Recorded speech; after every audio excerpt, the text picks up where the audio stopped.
Hola, ¿qué tal amigos? Hoy os voy a enseñar a cambiar el filtro del polen en los Mercedes de la clase A. Es muy fácil. Fijaros, va colocado aquí. Solo tenéis que levantar estas pestañas.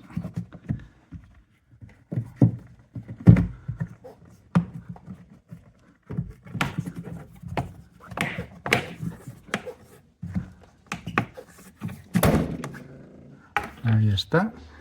Y este es el filtro. Vamos a ver.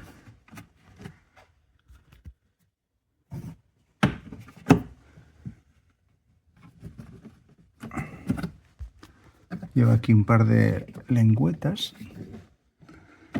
para liberarlo. Ahí está. Y va aquí.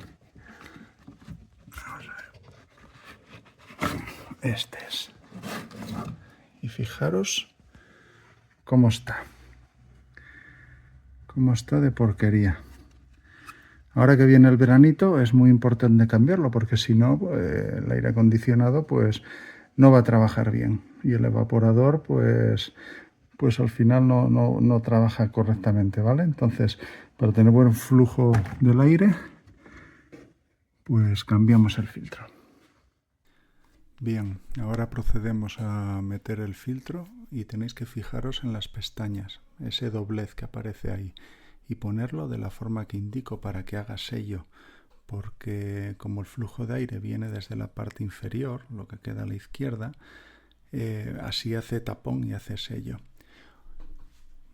Una vez dentro, procedemos a cerrar la tapa, que tiene un par de pestañitas a cada lado, y ahí, clic, y posteriormente la tapa. Fijaros que tiene una pestaña, pues tiene que ir enganchada con la parte de abajo, por debajo.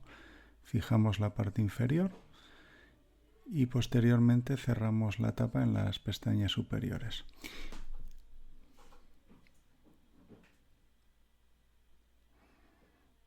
Aseguraros de que hace clic la tapa para garantizar el sellado.